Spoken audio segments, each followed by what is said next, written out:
Good afternoon, everyone. This is Dr. Bhupesh from Dr. BKM Institute. Today, we are going to discuss this writing, which is very, very, very special. Special in the sense because OET is composed of two major things.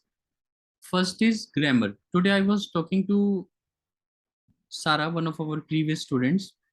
She was telling me today she wrote 250 words in her exam. I am not encouraging you to do that. मैं आपको ये encourage नहीं कर रहा कि आप 250 words लिखो. पर बाय चांस अगर आप 220, 230 या 210 वर्ड्स लिख देते हो, लेकिन आपकी ग्रामर अच्छी है, तो भी आपके चांसेस पास होने के पूरे रहते हैं. और सारा मैम का जो रिजल्ट है उनमें उनके राइटिंग में मार्क्स हैं 360. मतलब 300 चाहिए होते हैं हमें न्यूजीलैंड के लिए और यूके के लिए. उनके 360 हैं after writing 250 words. So you can well imagine कि अगर हम सही लिखते हैं तो कितना फायदा होता है. आपकी जो लेटर की बनावट है ना, और जो उसकी ग्रामर है वो बहुत मैटर करती है. बनावट का मतलब what is the purpose of the letter. अगर आप पर्पस समझा सकते हो, और पर्पस के लिए मैंने आपको हमेशा समझाया कि सिर्फ लास्ट का भी आपको समझ आ गया ना तो भी पर्पस बन जाएगा. मतलब जो लास्ट है, यानी कि जो डिस्चार्ज प्लान है, नहीं तो प्लान है. प्लान या डिस्चार्ज प्लान, चलो अगर पेशेंट एडमिट हुआ है तो डिस्चार्ज होगा, और नहीं तो अदरवाइज पेशेंट के लिए जो प्लान हो रहा है वो पर्पस ही तो है लेटर का. सबसे पहले हमें ये देखना होता है हम लेटर किसको लिख रहे हैं. Write a letter to refer this girl to school psychologist. सबसे पहले हम लेटर लिख रहे हैं स्कूल साइकोलॉजिस्ट को. ये तो बात समझ आ गई. यानी स्कूल में जो साइकोलॉजिस्ट होता है उसको लेटर लिख रहे हैं. बड़ा सिंपल है. To assessor, outline the purpose of referral, provide details of the significant factors which will assist the psychologist to make assessment. यानी साइकोलॉजिस्ट को असेसमेंट मेक करनी है, तो ये भी तो एक पर्पस ही हुआ ना. आपको साइकोलॉजिस्ट को लेटर लिखना है टू असेस. असेस का मतलब, असेसमेंट का मतलब डायग्नोसिस. तो हम भेज रहे हैं कि भाई असेसमेंट कर दो, यानी कि पेशेंट को डायग्नोस कर दो कि क्या प्रॉब्लम है. स्कूल है तो हो सकता है बच्ची भी छोटी हो, या हर है तो फीमेल है तो छोटी बच्ची होगी, स्कूल की होगी. Refer her to school psychologist to find out whether Alison has underlying grief related or other psychological problems. बस यहाँ पे ये लेटर ने ना, यहाँ पे ट्रिक हो गया. वैसे तो इजी लेटर है, अगर आप जैसे मैंने आपको सिखाया आप कॉपी करके लिखोगे तो दिक्कत ही नहीं होगी. लेकिन ये और वर्ड ना मिस हो जाता है. तो यानी ग्रीफ का मतलब होता है दुख, साइकोलॉजिकल प्रॉब्लम्स होता है, या फिर उसको कोई साइकोलॉजिकल प्रॉब्लम है. अदर, अदर वर्ड बहुत इंपॉर्टेंट था यहाँ पे. अदर से ही तो पता लगेगा कि, यानी कि हमने जो डायग्नोसिस किया, हम जो भी हैं, हम शायद स्कूल नर्स हो सकते हैं, तो हमने जो डायग्नोसिस किया है हमें उसमें यही प्रॉब्लम आई है कि हमें ये नहीं समझ आ रहा कि उसको दुख है या फिर साइकोलॉजिकल प्रॉब्लम्स है. तो पर्पस तो देखो सिंपल यहीं से क्लियर हो जाता है. अगर मुझे पर्पस लिखना है, अगर आप सब समझो, तो पर्पस तो इतना इजी यहीं से क्लियर हो गया. सिर्फ इजी सोचना है. अगेन कॉम्प्लेक्सिटी में मत जाया करो, बस सिंपल. अगर आपको फर्स्ट पैराग्राफ में पास होने के लिए लिखना है तो मैं आपको सिंपल सबसे इजी वे बताता हूँ.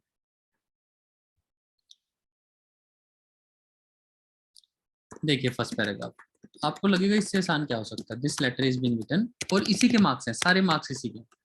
रिगार्डिंग मिसेज वाई, जो भी नाम है, मिसेज, मिसेज तो हो नहीं सकती, मिस, स्कूल गोइंग है ना, तो MISS Y.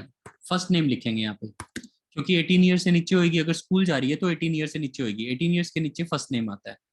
This letter is being written regarding Miss Y who needs to be assessed. See the purpose. Who needs to be assessed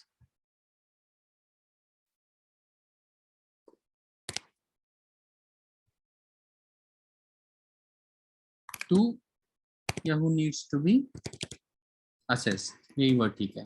passive voice. Who मतलब singular के लिए नीड्स में S लगाना जरूरी होता है क्योंकि सिंगुलर है. तो हम कह रहे हैं she needs to be assessed, मतलब हु यहाँ पे कहाँ पे लिखा है, किसके लिए लगा है, शी के लिए. सो यहाँ पे एस लगाना जरूरी है. So this letter is being Mrs Y who needs to be assessed.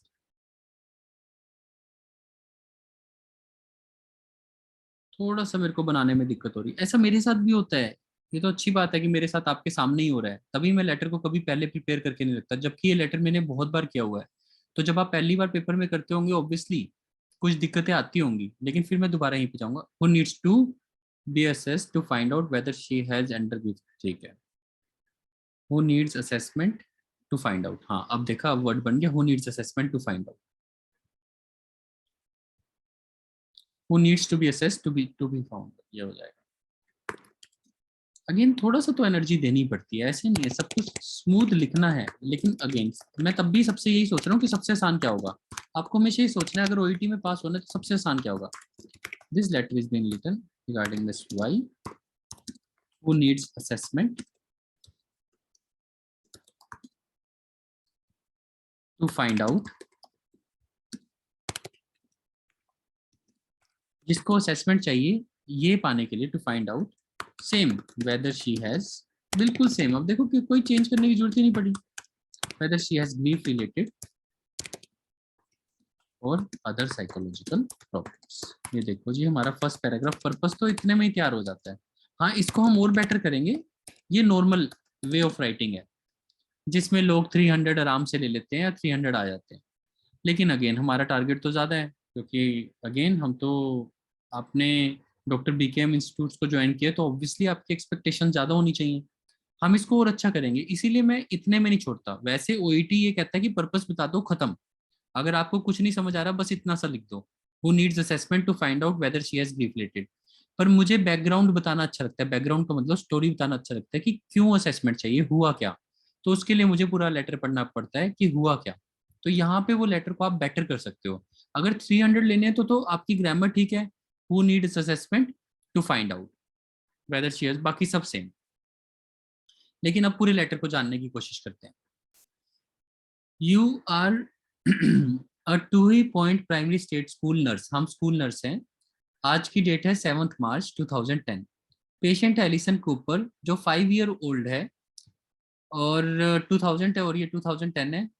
O sorry year 5 student है क्योंकि 5 ईयर ओल्ड तो हो नहीं सकती। 2000 डेट ऑफ बर्थ है और अब 2010 चल रहा है तो 10 ईयर ओल्ड है। ईयर 5 में पढ़ती है। 138 सेंटीमीटर है, 40 किलोग्राम वेट है, थोड़ा हैवी वेट है उसका। तो ये भी साइकोलॉजिकल प्रॉब्लम का रीजन हो सकता है। एक्जिमा आउटब्रेक्स है हैंड पे, माइल्ड एज्मा है, वेंटोलिन इनहेलर रहती है, ये भी रीजन हो सकता है साइकोलॉजिकल। तो father died in motor accident 18 months ago, ये दुख हो सकता है ग्रीफ रिलेटेड, इसके लिए यूज किया कि 18 मंथ्स पहले।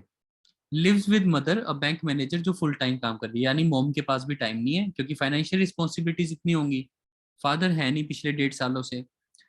ब्रदर सिस्टर मतलब ये कितने 4 जने ये हैं, लीजा, साइमन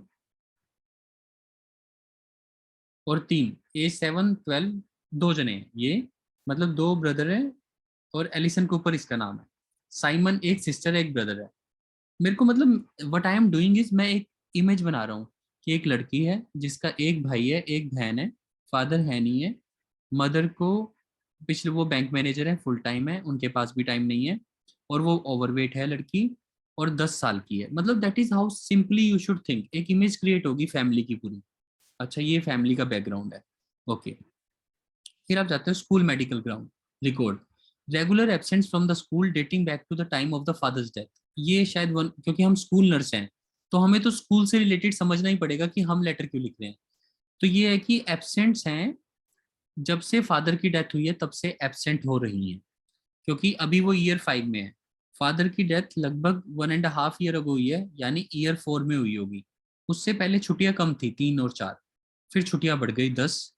और इसमें तो फर्स्ट टर्म का मतलब पहले 3 महीने में ही 8 छुट्टियां हो चुकी हैं। मतलब छुट्टियां बहुत ज्यादा बढ़ चुकी हैं अचानक से, पहले 3-4 लेती थी साल की, फिर 10 हुई और अब तो 8 हॉलीडेज ले चुकी है वो पहले टर्म्स में।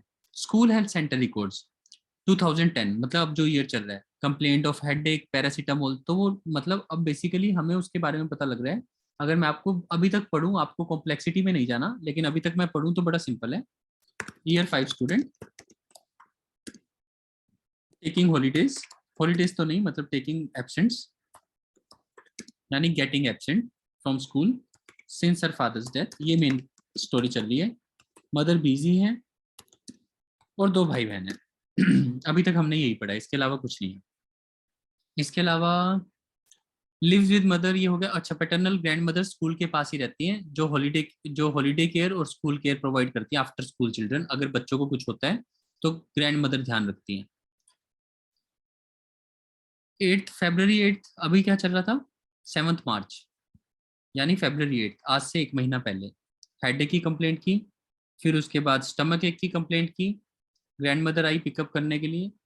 फिर उसके बाद March 4 को यानी आज से 6 दिन पहले हेडेक की कंप्लेंट फिर दोबारा की, फिर आज से 4 दिन पहले नोजिया की कंप्लेंट की, एक्जिमा था हैंड पे, तो ग्रैंड मदर को कहा आप पिक कर लो। उससे पिछले साल 2009 में toothache, headache, eczema same problems है, फीलिंग अनवेल। तो मतलब वो रेगुलरली छुट्टी ले रही है और कोई ना कोई प्रॉब्लम उसके साथ चल रही है। इसीलिए तो हम स्कूल साइकोलॉजिस्ट को लेटर लिख रहे हैं कि कुछ ना कुछ प्रॉब्लम चल रही है। अब इनको डीप डाउन नहीं पढ़ना होता, हाँ पेपर होगा तो मैं एक एक वर्ड को पकड़ूंगा कि क्या क्या इंपॉर्टेंट है। लेकिन वही हो रहा है, बार बार ग्रैंड मदर पिकअप कर रही है, नोजिया हो रहा है, वॉमिटिंग हो रही है, फीवर हो रहा है, हेडेक हो रहा है, स्टोमक एक हो रहा है, मतलब रिपीटेड प्रॉब्लम्स हो रही है। Social history main important thing है। साथ साथ एलिसन ने स्कूल स्टार्ट किया था बढ़िया, लेकिन ग्रेड 3 से यानी पिछले 1.5 साल से उसको कॉन्सेंट्रेट नहीं कर पा रही है, यानी शायद फादर्स के डेथ से। रेयरली पार्टिसिपेट करती है एक्टिविटीज में, पिछले 1.5 साल से एक्टिविटी में भी नहीं जा रही, छुट्टियां भी ले रही है। अवॉइड स्पोर्टिंग एक्टिविटीज, स्पोर्ट्स भी नहीं खेल रही है। स्कूल का काम भी घट रहा है, जो वर्क स्कूल का स्टैंडर्ड भी घट रहा है। बहुत कम फ्रेंड्स हैं और उसके क्लासमेट उसको टीज करते हैं। Embarrassed about hands, do not seem to be responding well to the ointment. तो केमिस्ट ने ऑइंटमेंट दिया, वो भी काम नहीं कर रही है। तो हमने मदर को कांटेक्ट किया कि आपकी बच्ची छुट्टियां ले रही है, उसको एक्जिमा चल रहा है, एम्बेरेस भी फील करती है। तो मदर को कांटेक्ट किया, मदर ने कहा भाई एलिसन तो घर पे भी चुपचाप ही रहती है, विड्रॉन, विड्रॉन का मतलब अपने आप में ही रहती है। वो अपने फादर के बहुत क्लोज थी और अभी भी उनके बारे में बात करती है और बहुत रोती है। And she misses him, seeks comfort in food like chips और केक्स खाती है, इसीलिए वेट बढ़ रहा है। अब हमें स्कूल साइकोलॉजिस्ट के पास भेजना है कि भाई उसको क्या प्रॉब्लम है, उसको दुख है या क्या है। तो वो तो हमने फर्स्ट पैराग्राफ तो लिख ही लिया था कि ये है, लेकिन अब हमें बैकग्राउंड की स्टोरी, यही मैं कह रहा हूँ कि अगर हम ये बता पाए कि एक्चुअल पर्पस क्या है, तो लेटर थोड़ा और आसान हो जाए। यानी कि वैसे तो आप इतना भी लिख दोगे तो भी आपको 300 मिल जाएंगे या 350 भी मिल सकते हैं, अगर आपकी ग्रामेटिकल मिस्टेक नहीं है, बाद में आपने अच्छा लिखा तो।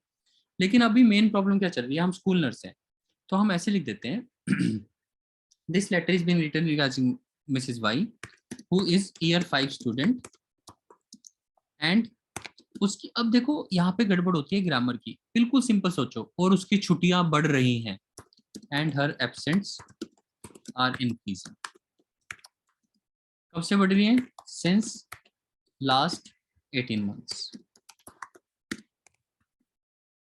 ठीक है, यहां तक ये लिखा है, सिंस लास्ट 18 months। अब जैसे ही जहां पे भी कॉम्प्लेक्स होने लगता है वहां पे छोटा कर सकते हो।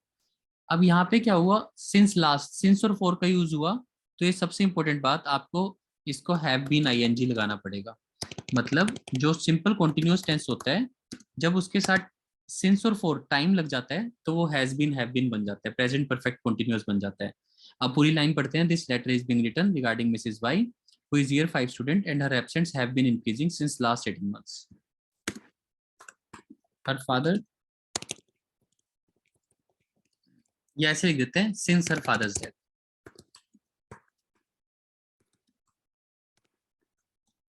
जो हुई, विच हैपेंड, ये है पास्ट इंडेफिनिट, जो पास्ट में हुआ, second form, which happened 18 months ago। ये लो, आपकी सारी बातें कवर हो गई। अब इससे आप ब्रिलियंट स्टूडेंट बन गए, ब्रिलियंट, ब्रिलियंट। लेकिन अभी भी पढ़ के देखना है कि कॉम्प्लेक्सिटी तो नहीं आई। तो मैंने पहली चीज बताई, 5 ईयर 5 की स्टूडेंट है, एब्सेंट्स बन रही है जब से उसके फादर की डेथ हुई है, जो 18 months से हुई। Also she is having eczema, तो उसको एक्जिमा भी है, and her school work is declining. ये वाली लाइन को जरूरी, इनमें से कोई भी लाइन मस्त नहीं है लिखनी। Her school work is declining, therefore she needs assessment to find out whether she. अब इसको पढ़ के देखो, जब एग्जामिनर इतना अच्छा फर्स्ट पैराग्राफ पढ़ लेगा ना, तो आपके बाकी पैराग्राफ में गलती से एक दो गलतियां हुई तो वो मिस हो जाएंगी, क्योंकि उसको इसमें सेटिस्फेक्शन होगी कि आप बहुत अच्छे, first impression is the last impression. This letter is being written regarding Mrs Y जो 5 की स्टूडेंट है, have been increasing which happened 18 months ago। Also she is having eczema and her school work is decline, therefore she. अब तो बिल्कुल simple letter हो गया, social history शुरू कर लो। अब तो सिंपल हो गया लेटर। मिस एलिसन,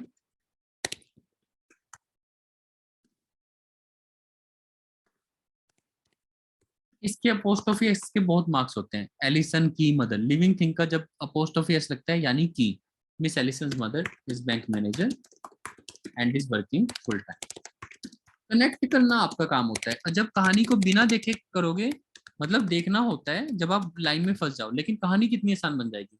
इस bank manager and is working full time, इसलिए so normally her grandmother provides after care and holiday care if children are unwell. अब देखो, अब प्लीज समझो, जैसे आपने कहा चिल्ड्रन, ये बहुत सारे बच्चे हो गए। यहाँ पे हमने ये तो बताया नहीं कि उसके भाई बहन है। बस यहीं पे वो गलतियां शुरू हो जाती है। या तो आप लिख देते इफ शी इज अनवेल। वैसे तो इस टॉपिक में भाई बहनों का कोई काम नहीं है, तो आप इसको शी भी लिख सकते थे। लेकिन अगर आपने गलती से चिल्ड्रन लिखा तो आपको पहले ही बताना पड़ेगा Miss Alison has one brother and one sister. तो आपको ये पहले बताना चाहिए था। बस इतनी सी समझदारी चाहिए, इसके अलावा कुछ नहीं। वरना लिख दो इफ शी इज अनवेल। सो इसके अलावा क्या हो रहा है, छुट्टियां ले रही हैं। ओके, सो सिंस, यही कहानी चल रही है, सिंस हर फादर्स डेथ। बिल्कुल सिंपल लिखने, again since her father's death her absents have been increasing, क्योंकि मेन टॉपिक है, लिखना तो पड़ेगा।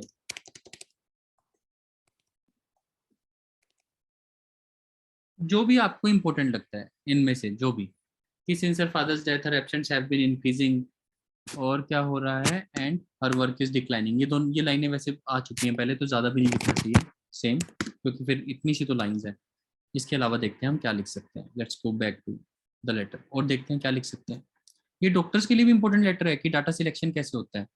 तो हाँ, एक्जिमा की बातें अभी हमने लिखनी है, और टीज्ड बाय क्लासमेट्स वाली बातें लिखनी है, कॉन्टेक्टेड बाय स्कूल टीचर। और लेकिन हमें पहले ये बताना है कि 2 सालों से छुट्टियां ले रही है, तो ये तो हमने बता दिया है। तो पिछले 2 सालों से वेरियस एक्सक्यूजेज हो रहे हैं। चलो, तो इसको हम थोड़ा एलोबरेटेड फॉर्म में लिखेंगे, और उसको वैसे भी मेरे को सेम नहीं लिखना, तो थोड़ा सा अलग करेंगे। हर चीज का मैं आपको लॉजिक बता रहा हूँ, इसलिए टाइम लगता है। सिंस हर फादर्स डेथ, ऐसे लिख देते हैं, शी हैज बीन फेसिंग। अब चेंज भी हो जाएगा, she has been facing various medical issues. अब देखो कितना अच्छा लाइन बन गया,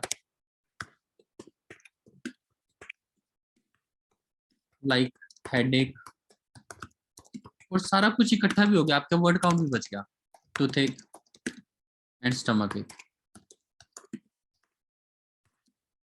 फर्दर,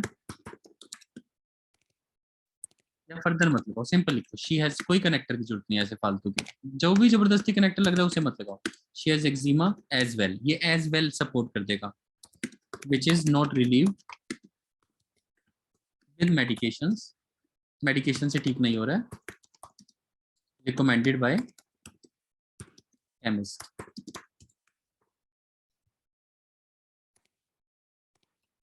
हेंस या सो, या फिर hence she is embarrassed about it, her classmates often tease her and she does not participate। बिल्कुल सिंपल लिख रहा हूँ, अपनी लैंग्वेज में लिख रहा हूँ, वो पार्टिसिपेट नहीं करती, present indefinite, and she does not participate in class activities to.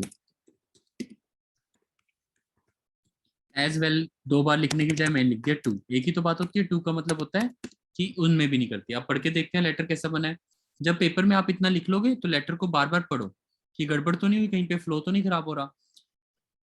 ये तो ठीक था, she is having eczema, therefore she needs assessment to find out whether she has underlying grief related problem, और same word, underlying grief related or psychological. Miss Allison, mother bank manager full time, so normally her grandmother provides her if she is unwell. Since her father death, she has been facing various medical issues. She has eczema as well, which is not relieved with this, hence she is embarrassed about it. Her classmates often tease her and she does not participate in the activities too। तो कुछ भी नहीं कर रही है, basically हमने सब कुछ बता दिया कि कुछ भी नहीं कर रही है और छुट्टियां बढ़ रही हैं। Her mother was also contacted, वैसे ही मेरे को करना है, her mother was also contacted and she reported that, reported बहुत अच्छा वर्ड है, she reported that miss Allison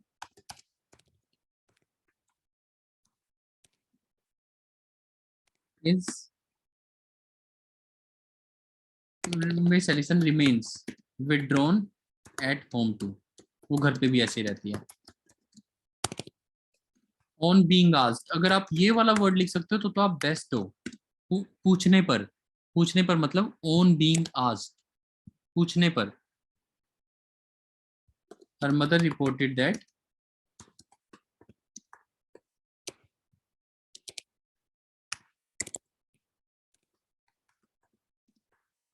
her mother also inform that, also लिख देते हैं, ऑल्सो मदर ने ये भी इन्फॉर्म किया, her mother also informed that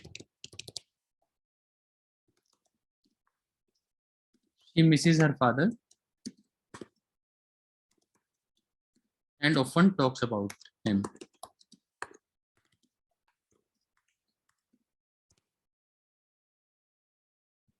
since her father's death। ये लिख देते हैं, जब से फादर की डेथ हुई थी तब से वो ऐसी रहती है। as she was very close to her father, ये वाली लाइन भी तो थी, as she was very close to। Tense अपने आप चलते हैं जब आप हिंदी में सोचते हो, अपनी मदर टंग में सोचते हो, क्योंकि वो अपने फादर के बहुत नजदीक थी। She was very close to her father. Simple, कुछ भी कॉम्प्लेक्स नहीं करना, मतलब जब इतना रैंडम लेटर आए तो आपको और भी सिंपल लैंग्वेज यूज करनी है अगर ज्यादा मार्क्स चाहिए तो। She Mrs her father and often talks about him. Now she needs assessment as her holidays, yeah, as her absence are increasing,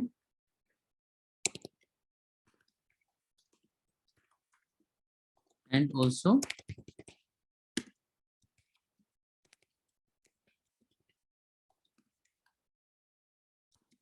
she is withdrawn, yeah, she does not, yeah, she is, bus she needs assessment as her absence are increasing, therefore yeah, she needs assessment, सीधा ही लिख देते हैं, to find out the cause of her, to find out the real cause of her absence,